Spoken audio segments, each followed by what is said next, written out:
bonjour. On va aujourd'hui méditer, entendre la parole pour ce jeudi, le 17 juin. C'est une parole de Saint Matthieu. En ce temps-là, Jésus disait à ses disciples, « Lorsque vous priez, ne rabâchez pas comme les païens. Ils s'imaginent qu'à force de paroles, ils seront exaucés.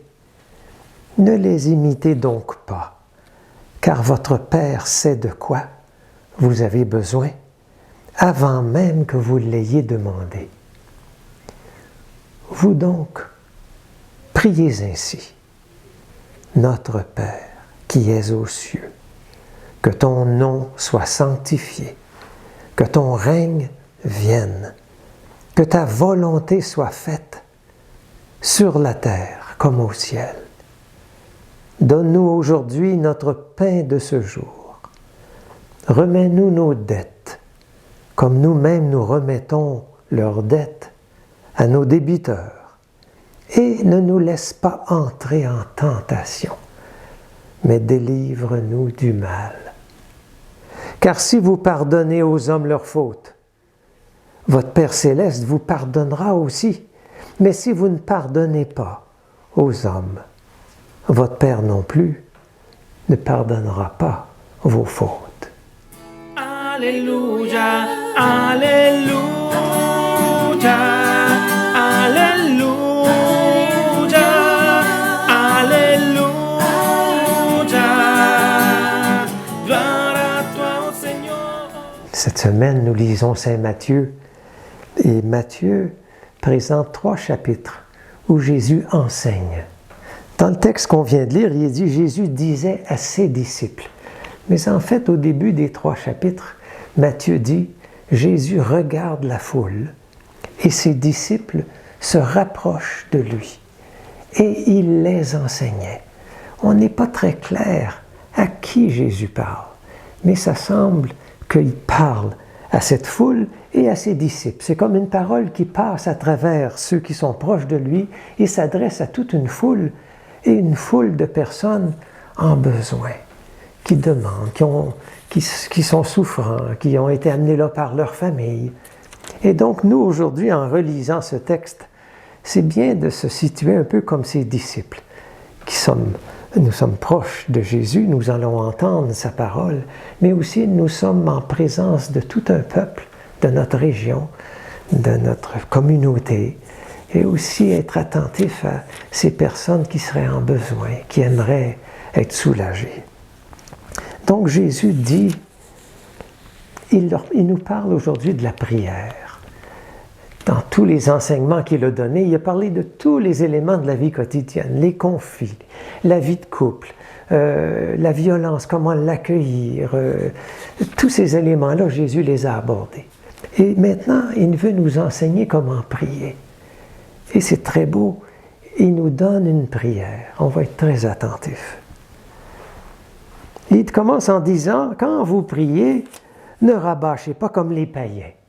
Ils s'imaginent qu'à force de paroles, ils seront exaucés. Ne les imitez donc pas, car votre Père sait de quoi vous avez besoin, avant même que vous l'ayez demandé. Alors Jésus, tout de suite, nous met il nous met à l'aise. Comme s'il nous dit, le Père sait notre besoin. Et donc, on n'a pas à présenter notre cas à Dieu le Père dans la prière. Il le sait, avant même qu'on le nomme. Peut-être Jésus veut nous détourner un petit peu du besoin propre et de nous ouvrir à une autre dimension. Suivons-le. Vous donc, Jésus dit, priez ainsi. Notre Père. Voilà la première parole que Jésus nous demande de porter quand on priera. Notre Père. Et si on suit bien cette parole-là, elle peut être vécue comme une parole, non pas comme « je viens vers toi pour te demander », mais plutôt « je viens recevoir une bénédiction ». Père. Quand on dit Père, et même le mot que Jésus a dû dire, Jésus parlait araméen, et dans l'araméen, la parole Abba ou Aboun, c'est une parole la racine de ce mot-là dans les langues sémitiques, c'est un mot qui parle de génération, d'une semence, d'une vie qui est donnée. Et c'est à partir de cette racine-là qu'on l'a attribué à la mère et au père d'une famille. À l'origine, ce n'est pas un mot qui a un genre masculin ou féminin, c'est un mot qui parle de donner la vie, de recevoir la vie. Et donc, dès le début, quand Jésus nous dit « vous direz notre Père », c'est comme s'il nous demande de recevoir une bénédiction. Toi, le donneur de vie, parenté divine qui nous donne la vie. Et comme si Jésus nous dit « demeurez dans cette réalité de recevoir la vie de ce Père, de cette Mère du ciel. » C'est très, très beau. Puis, Jésus nous dit « dites-moi encore que ton nom soit sanctifié. » Qu'est-ce que ça veut dire? Est-ce que Jésus est en train de nous dire sanctifier le nom de Dieu en ajoutant sur son nom des qualités, des extraordinaires, des tout-puissants? Je ne pense pas. Sanctifier, dans le temps de Jésus, ça voulait dire mettre à part. Et donc, c'est comme si Jésus nous dit, dites au Père que ton nom soit mis à part en moi, mis à part en nous, puisqu'on dit notre Père. Quand il nous a dit Père, il nous a aussi dit notre Père. Donc, il nous a demandé tout de suite d'ouvrir notre cœur à tous ceux et celles autour de nous qui sont aussi fils du même Père. Il nous a ouvert à une solidarité. Maintenant, il nous dit que ton nom soit sanctifié. Et donc, c'est comme l'idée d'ouvrir un espace en soi pour la présence du Père. Comment on fait ça, ouvrir un espace? Parce que ça implique qu'à l'intérieur de soi, c'est très chargé. Il y a une auteure que je lisais avant de venir vous parler aujourd'hui. Je vous la présente. Elle s'appelle Etty Hillesum. C'est une jeune femme juive. Elle n'était pas chrétienne, mais elle était dans un camp d'où on envoyait les Juifs vers Auschwitz du temps de la Shoah, du temps où les Allemands exterminaient les Juifs. Et elle préparait ses familles à monter dans le train. Mais elle n'était pas une collaboratrice des Allemands pour autant, mais elle se disait « je veux être avec mon peuple et je veux les aider à se préparer ». Mais elle disait « mon rôle, c'est de les aider à ouvrir un espace en eux pour rencontrer Dieu ». Puis elle dit « mais je vois, quand je les rencontre, c'est très chargé à l'intérieur, il y a de l'anxiété, il y a de la peur ». Elle dit, une telle est trop attachée à sa mère, une autre un complexe. Elle dit, je sens ça, je vois ça. Puis elle dit à Dieu, moi Dieu, je veux ouvrir en chacune d'elles un chemin où tu puisses demeurer. Peut-être parce qu'Etty se rendait compte, il n'y a aucun sens à ce que vivaient ces gens. Aucun sens possible dans une telle souffrance. Sauf si c'était de se retourner vers Dieu. Que ton nom soit sanctifié. On a besoin des uns et des autres pour être capable de faire cet espace-là. Puis Jésus dit, ajoutez que ton règne vienne. Qu'est-ce que ça veut dire?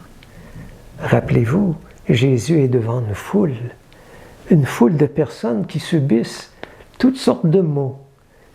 La Palestine n'était pas commode pour les pauvres. Les taxes étaient énormes. Les gens pouvaient pour un rien, s'ils tombaient malades, perdre leur propriété, perdre leur vie. Et donc, que ton règne vienne. Jésus était comme, il désirait un royaume où les pauvres aient leur place. Et on ne peut pas dire cette prière-là que Jésus nous demande de dire sans être proche de tous ceux et celles qui souffrent aujourd'hui. Que ton règne vienne. Mais est-ce que c'est un projet politique? Que ton règne vienne?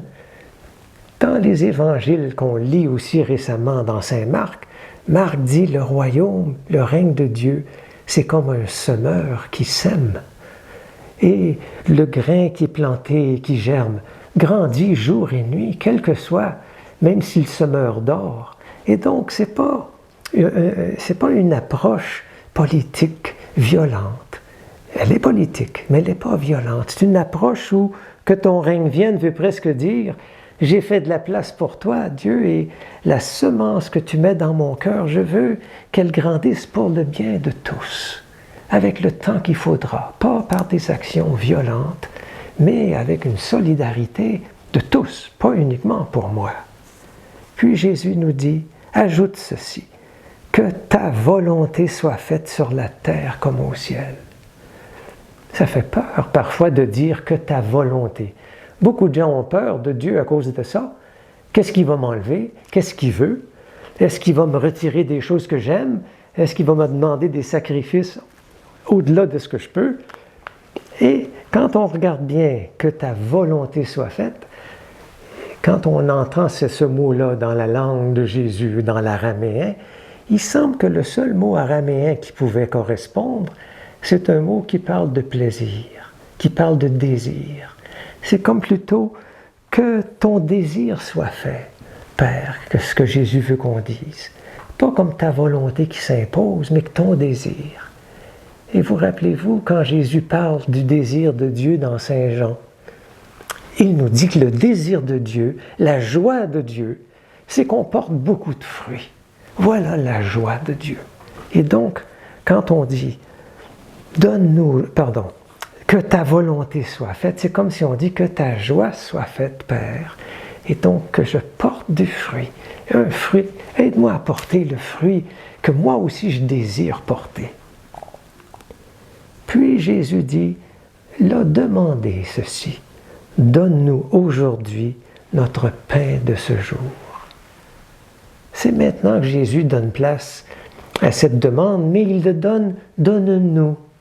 C'est comme s'il nous demande de demander le pain en nous, en communauté, dans une région, dans un pays, et avec tous, croyants ou non-croyants, donne-nous aujourd'hui notre pain de ce jour. Et donc ça implique que chacun de nous, on devient des veilleurs, des gens qui sont sensibles à quelle est la nourriture qui est nécessaire aujourd'hui. Pour un père et une mère de famille, ils vont se demander ça pour leurs enfants. Quelle est la nourriture qui va être bonne pour eux? Est-ce que c'est le temps de faire une fête? Est-ce que c'est le temps de prendre des vacances ensemble qui vont faire grandir nos relations d'amour entre nous? Qu'est-ce qui va être la nourriture de ma famille? Et de même dans une communauté, Jésus, en quelque sorte, quand il nous dit de demander le pain et le demander pour tous, il fait grandir le berger en chacun de nous. Puis, Jésus dit, remets-nous nos dettes, comme nous-mêmes nous remettons leurs dettes à nos débiteurs. Les dettes. Ailleurs, Jésus dit nos fautes, c'est nos torts.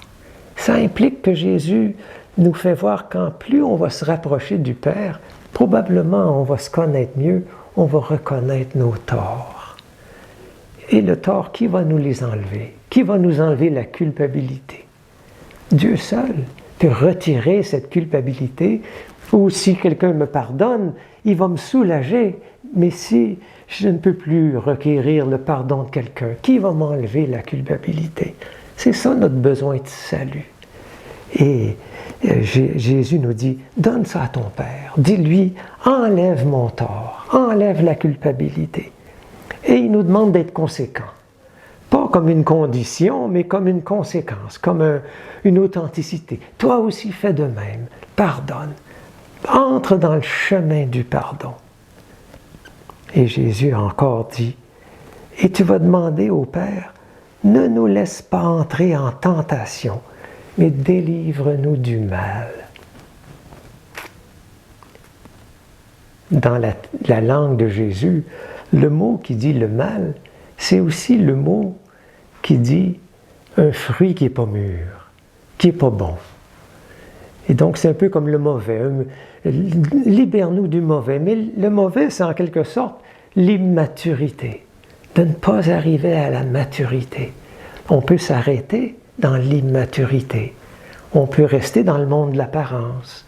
Au lieu de continuer en suivant ce Notre Père pour devenir pleinement un porteur de fruits. Et Jésus nous dit, demandez au Père de ne pas rester dans l'immaturité, dans le découragement, dans le désir de ne plus vivre. Ça, c'est toutes des formes où je m'arrête en chemin. Mais Notre Père, c'est un chemin, c'est une invitation au chemin.